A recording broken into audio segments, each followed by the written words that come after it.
23 अप्रैल को तमिलनाडु में मतदान होने हैं और जैसे जैसे समय करीब आ रहा है, राज्य का सियासी पारा सातवें आसमान पर पहुंच गया है। इस बार तमिलनाडु में 234 सीटों पर चुनाव हो रहे हैं, जिसमें से 4023 उम्मीदवार चुनावी मैदान में अपनी किस्मत आजमा रहे हैं। लेकिन मुख्य मुकाबला द्रमुक और अन्य द्रमुक गठबंधन के बीच देखा जा रहा है। हालांकि कई सीटों पर अभिनेता से नेता बने विजय की पार्टी टीवी के त्रिकोणीय मुकाबले में है, जिससे ये चुनाव और भी ज्यादा दिलचस्प हो गया है और तमिलनाडु की राजनीतिक समीकरण इसकी वजह से काफी बदलती हुई नजर आ रही है। लेकिन फिलहाल तमिलनाडु की राजनीति में दो ऐसे घटनाक्रम हैं जिसकी वजह से वहां हलचल मची हुई है। एक तरफ परिसीमन को लेकर गहराता विवाद है, तो वहीं दूसरी तरफ सुपरस्टार से नेता बने थलपति विजय पर लगा 100 करोड़ रुपए की संपत्ति की गड़बड़ी का गंभीर आरोप है। इन दोनों मुद्दों ने चुनाव की पूरी तस्वीर को कैसे प्रभावित किया, चलिए आइए विस्तार से समझते हैं कि पूरा मामला क्या है। दरअसल तमिलनाडु में आगामी चुनाव में पहले राजनीतिक माहौल तेज हो गया है और इस बार परिसीमन का मुद्दा चुनावी बहस के केंद्र में आ गया है। इसने पहले से ही हाई स्टेक माने जा रहे चुनावी मुकाबले को और भी ज्यादा दिलचस्प बना दिया है। दरअसल हुआ यूं है कि परिसीमन की प्रक्रिया के तहत लोकसभा और विधानसभा सीटों की सीमाओं और संख्या का पूर्ण निर्धारण किया जाता है। ये प्रक्रिया जनसंख्या के आधार पर की जाती है, जिससे विभिन्न राज्यों के प्रतिनिधित्व में बदलाव संभव हो जाता है। अब दक्षिण भारत के कई राज्यों, खास करके अगर तमिलनाडु की बात करें, तो उसमें इसको लेकर चिंता जताई जा रही है कि कहीं परिसीमन होता है तो इससे जो उसके समीकरण है वो बदल ना जाए। राज्य के राजनीतिक दलों का ये कहना है कि अगर भविष्य में परिसीमन जनसंख्या के वर्तमान आंकड़ों के आधार पर किया गया तो दक्षिणी राज्यों को नुकसान हो सकता है। तमिलनाडु जैसे राज्यों ने जनसंख्या नियंत्रण के मामले में हालांकि बेहतर प्रदर्शन किया है, जबकि कुछ अन्य राज्यों की आबादी तेजी से बढ़ती नजर आई। ऐसे में सीटों का संतुलन बदल सकता है और इसकी वजह से तमिलनाडु में अब हलचल मच गई है। लेकिन डीएमके और उसके सहयोगी दल इस मुद्दे को जोरों शोरों से उठा रहे हैं। उनका आरोप है कि परिसीमन के जरिए दक्षिण भारत की राजनीतिक ताकत को कमजोर कर सकती है। हालांकि केंद्र सरकार और बीजेपी का यह भी कहना है कि अभी इस पर कोई अंतिम निर्णय नहीं लिया गया है और सभी राज्यों के हितों को ध्यान में रख के इसे किया जाएगा, जिससे किसी का नुकसान ना हो। लेकिन राजनीतिक एक्सपर्ट्स का यह मानना है कि परिसीमन का मुद्दा सिर्फ प्रशासनिक प्रक्रिया नहीं रह गई है, बल्कि ये अब क्षेत्रीय अस्मिता और राजनीतिक अधिकारों से भी जुड़ गई है। और यही कारण है कि ये मुद्दा मतदाताओं के बीच भी तेजी से चर्चा में आ गया है। अब इसके अलावा तमिलनाडु में पारंपरिक तौर पर डीएमके और एआईएडीएमके के बीच सीधी टक्कर होती रही है, लेकिन इस बार बीजेपी भी अपनी मौजूदगी मजबूत करने की कोशिश में है। ऐसे में परिसीमन का मुद्दा चुनावी रणनीति का एक अहम हिस्सा बन गया है। तो ये परिसीमन को लेकर तमिलनाडु में अलग से एक जो विवाद चल रहा है, वहीं दूसरी ओर इस बार तमिलनाडु चुनाव पर पूरे देश की नजरें एक और कारण की वजह से है, वो है विजय तलपति। उनकी एंट्री से पूरा माहौल जो है वो पूरी कहानी में एक ट्विस्ट आ गया, जो इस चुनाव को त्रिकोणीय तो बनाती है पर उससे भी ज्यादा इंटरेस्टिंग। हालांकि अभिनेता से नेता बने थलपति विजय चुनावी हलफनामों के अलग अलग ब्यौरा देकर फंस चुके हैं। तमिलनाडु विधानसभा चुनाव में पेरंबूर और तिरुचिरापल्ली पूर्व सीटों पर चुनाव लड़ रहे विजय ने अपने फॉर्म 26 हलफनामे में अलग अलग आंकड़े प्रस्तुत किए, यानी कि एक फॉर्म में कुछ अलग आंकड़ा है और दूसरे में कुछ और।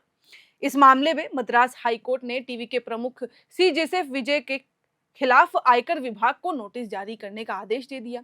अब विजय के खिलाफ दायर एक याचिका में अनुरोध किया गया था कि कर अधिकारियों को 23 अप्रैल को होने वाले विधानसभा चुनाव के नामांकन पत्रों में संपत्ति के कुल मूल्य के अलग अलग आंकड़े देने पर जांच करने का निर्देश दिया गया। यानी कि 23 अप्रैल को जब वोटिंग होनी है तो उससे पहले ये जांच किया जाए कि ये आंकड़े जो अलग अलग हैं आखिर उसके पीछे की कहानी क्या है। अब याचिका में थलपति विजय के तिरुचिरापल्ली और पेरंबूर निर्वाचन क्षेत्रों के निर्वाचन अधिकारियों के समक्ष दायर किए गए हलफनामों के संबंध में आयकर अधिकारियों को निर्देश देने का अनुरोध तो किया गया।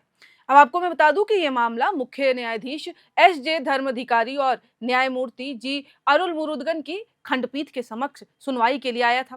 कार्रवाई के दौरान पीठ ने टिप्पणी की कि दो अलग अलग निर्वाचन क्षेत्रों के बीच संपत्ति मूल्य में लगभग 100 करोड़ रुपए का अंतर दिखना एक गंभीर अनियमितता है। यानी कि ऐसा कैसे हो सकता है।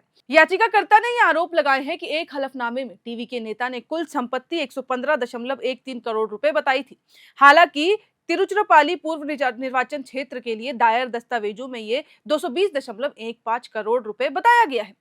अब याचिकाकर्ता ने यह तर्क दिया कि 100 करोड़ रुपए से अधिक की ये विसंगत तथ्यों का जानबूझकर दबाने और संविधान के अनुच्छेद 19(1) के तहत सही जानकारी प्राप्त करने के मतदाता के मौलिक अधिकार का उल्लंघन है। जिसकी वजह से विजय थलापति के ऊपर कार्रवाई की जानी चाहिए। हालांकि दलीलों के सुनने के बाद अदालत ने आयकर विभाग को कथित विसंगतियों के संबंध में अपना जवाब दाखिल करने का निर्देश दे दिया है। अब मामले की अगली सुनवाई अगले सप्ताह की जाएगी और उसी दौरान बताया जाएगा कि इसकी कार्रवाई आगे कैसे की जाएगी। इस मामले पर प्रतिक्रिया देते हुए टीवी के नेता सीटीआर निर्मल कुमार ने मामले को पूरी तरीके से झूठी जानकारी पर आधारित बताकर इसको खारिज करने की मांग की।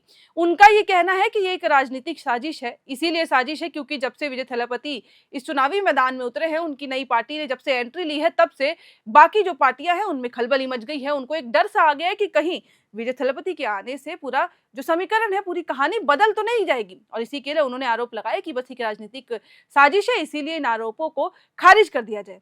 हालांकि देखा जाए तो जिस तरीके से विजय थलापति के दोनों हलफनामों में एक सीट से 115 कुछ करोड़ की जो है वो पूरी संपत्ति दायर की गई है और दूसरे में 220 करोड़ की, तो इसकी वजह से 100 करोड़ का कुछ फासला आता है। और यही आरोप उन पर लगाए गए हैं कि आखिरकार दोनों हलफनामों में अलग अलग संपत्तियों के दायर होने के कारण क्या है, 100 करोड़ का ये फासला कैसे आया। लेकिन देखा जाए तो तमिलनाडु में अब 23 अप्रैल को चुनाव होने हैं, जिस दिन जनता ये फैसला करेगी कि जनता किसको सत्ता पे काबिज करना चाहती है, किसको जीतते हुए देखना चाहती है। हालांकि विजय थलापति के आने से सही मायनों में देखा जाए तो तमिलनाडु का पूरा समीकरण बदला जरूर है, क्योंकि पहले ये मुकाबला डीएमके और एआईएडीएमके के बीच में होता था और उन्हीं के बीच में जब से चुनाव का ऐलान हुआ है तब से उन्हीं के बीच में ये पूरा मुकाबला देखा जा रहा था। लेकिन जैसे ही विजय थलापति की न्यू पार्टी टीवीके की एंट्री होती है, ये मुकाबला पूरी तरीके से त्रिकोणीय बन जाता है। और अब ये भी संभावनाएं जताई जा रही हैं कि विजय थलापति का जो फैन बेस है, जैसे वो पहले के एक अभिनेता थे और उस दौरान उनका इतना फैन बेस है, तो कहीं उसका असर जो है वो इस चुनाव पे ना पड़े और कहीं ऐसा ना हो, ये हैरानी वाली बात भी नहीं होगी अगर विजय थलापति ज्यादा से ज्यादा सीटें जीत जाते हैं। इसीलिए संभावना जताई जा रही है कि तमिलनाडु का इस बारी का चुनाव बेहद ही दिलचस्प होने वाला है और जिसकी नजरें, जिसपे सबकी नजरें सिर्फ एक तमिलनाडु के लोगों की ही नहीं बल्कि पूरे देश की नजरें तमिलनाडु के इस चुनाव पे है। लेकिन आगे क्या कुछ होता है, 23 अप्रैल में अब कुछ घंटे ही बाकी हैं जब वोटिंग होंगी, तो आखिर जनता क्या फैसला लेती है, वो 23 अप्रैल को ही उनके हाथों में बॉल है, वो जिस कोर्ट में भी जाके उस बॉल का बास्केट कर दे, वो देखने वाली बात होगी।